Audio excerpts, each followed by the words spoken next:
don't want to feel the way. A young girl in her 20s has everything to live for. She go right there. Video footage shows that she was walking toward and past her car. Kept looking at the video all that night. This may hold a clue to what happened to her. Wednesday, October 3rd, 2018 was an unusually warm fall day in Chicago with a high of 88 degrees.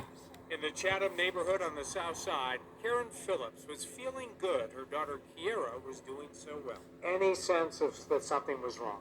No.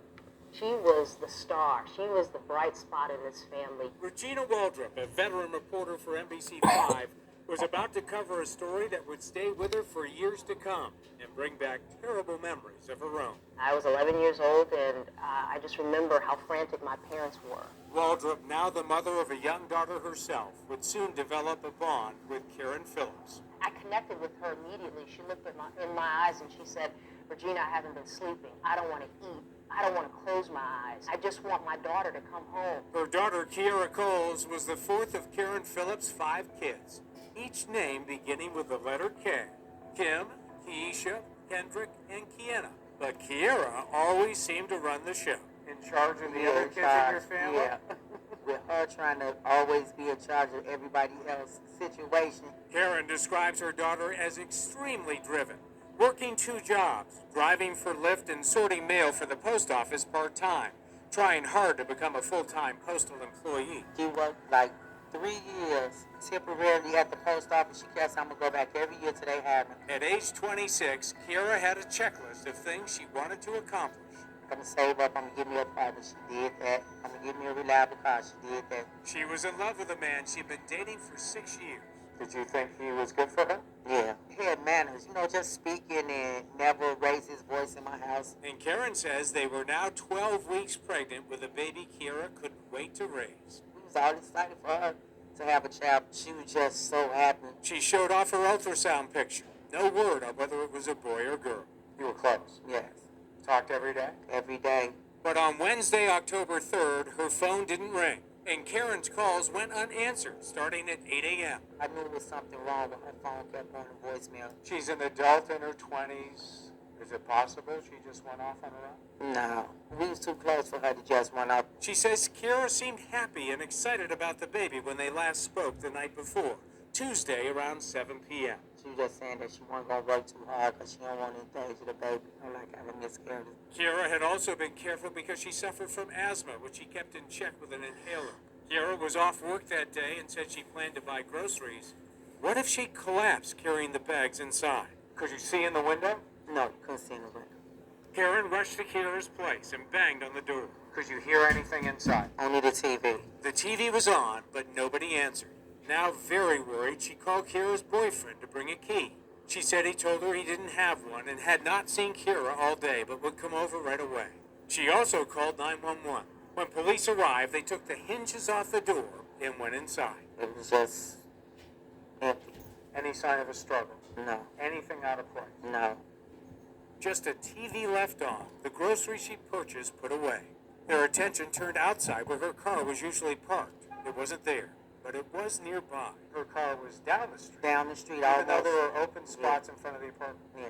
I found that kind of strange right in the beginning, but, so much was going on. Why would she park down the street, especially when she had groceries to carry inside? They called the locksmith to open the car. What do you see inside? The purse and the cell phone. But the purse she was using for a lunch bag because it had prenatal vitamins, an apple, an orange, and a water. Untouched, as though she were heading to work. But Karen found out later Kierra had called out sick and wasn't going to be working that day. Mom held her breath as they checked the trunk. Anything inside? It was her work stuff, like a work jacket, the little pushing thing that they push the mail around in. Again, nothing out of place. A life stopped in midstream. The news soon broke that a pregnant postal worker had disappeared without a trace. Bring my baby home. A parent's desperate plea. Thank you for stopping. We went to the area, and there she was handing out flyers, and I approached her and said, my name is Regina Waldrop. I want to tell the story about your daughter. Waldrop did not tell Karen Phillips her older sister had gone missing back in 1983. Knowing the details would be too upsetting. I was transported back to years ago. My sister had been drugged in a club, and she had been raped, and she was gone missing for 2 weeks. Waldrop knew from her own experience that time is critical in every missing persons case. She was surprised to see Kierra's car still on the street. It's down the street from her apartment. I'm with another reporter, and we look right in the car. We can see her purse sitting there open, and we're so surprised because why is the car still sitting here? Hadn't been towed anything. We're wondering, had it been fingerprinted? Does it have clues to where she might be? Her apartment building right here. Right. Victim's advocate Andrew Holmes went door to door looking for clues. He quickly noticed surveillance cameras nearby. Video surveillance came from the building here, which is exactly 2 buildings down. Waldrop was knocking on doors too when she heard a woman's voice. A woman calls down and says, hey, my husband, he has video. I go upstairs. He's walking us through this video. He's saying, there she is, there. She's walking down the street. You see her. She's in her post uniform. That's her. That's her. How big is that moment? It's earth-shattering because I think this is video of her walking towards her car. This may hold a clue to what happened to her. Why would she walk past her own car? You know, that remains to be answered. She may have seen someone she knew. Was she leaving with someone to start another life no one knew about, or being lured to a place of no return? I'm thinking that she's walking to somebody's car, so all the video that they took off the block, that we'll be able to see exactly what car she got into and, possibly have a license plate. Why would she be wearing her uniform if she's off work? I was thinking maybe she decided to go back, maybe she decided to go in, or she just put the uniform on. Chicago police declined to talk about any aspect of the case. They have not named any suspects or persons of interest. So we showed our reporting to retired Chicago homicide detective Rich Schaff, who now heads the Criminal Justice Department at National Louis University. A young, pregnant woman is missing. Who's the first person you want to talk to? The father of the baby. What questions for the father of the baby? Last time you saw her, how did you feel about the baby? Were you thinking about getting married? Did you talk about support? Karen Phillips had questions for the boyfriend, too. A fellow postal employee named Josh Simmons. First, she says, Simmons told her he did not have access to Kierra's apartment. I said, you ain't got no key. And then he was like, no, which Kierra did tell me she had gave him a key. Karen has even more questions about what she says his behavior was in the days after the disappearance. Did the boyfriend go door to door with you when you knocked on doors? No. Did he hang up the posters? No. Did he talk to you? He left town. I just can't understand. You dated my daughter for 6 years, and then now that my daughter is pregnant and missing, you do nothing. Karen says he moved to another state with the mother of 2 more of his children. A woman Karen says her daughter was not happy with. She had a fight with the other baby's mother, and she was banned from coming to his house. And remember that crucial video evidence? Karen says something began to bother her as she watched the tape play on the news. It's the mother thing, you just know your child. That's not her walk. No, that's not a walk. Is that her size? A little bit smaller and a little bit shorter. She says police confirmed what she feared. That hopeful clue was not a clue at all.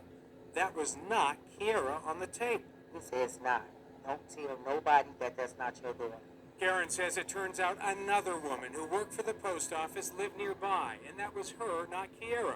And she says police held it back, perhaps to deceive any real suspects into thinking they were chasing a false lead. Why are you telling us now when the police told you 2 years ago not to say anything? I didn't say anything because I didn't want to mess up the case. I don't have nothing to lose now. I mean, it's been 2 years. Y'all ain't came up with nothing. The timestamp on the wrong video showed Wednesday at 11:54 a.m. Karen now figured whatever happened was hours earlier, sometime before her first unanswered call to Kierra around 8 o'clock Wednesday morning, and their last conversation around 7 o'clock the night before, Tuesday. Karen says she's seen another neighbor's video of Kierra and Simmons leaving her apartment in separate cars on Tuesday, and says police told her they have pictures of the couple going to an ATM. They said that they had video of Kierra and Josh at an ATM Tuesday. Did they tell you how much money was taken out? Kierra withdrawing $400, giving it to him.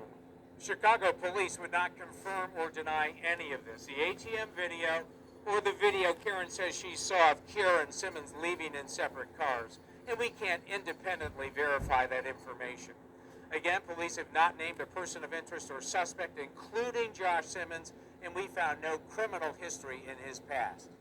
We did find an address for him in Louisiana, but he did not respond to letters we sent there asking for comment. Does Chicago have the resources to go down and surveil him in another state? Would you do that? Probably not, unless you had something really concrete.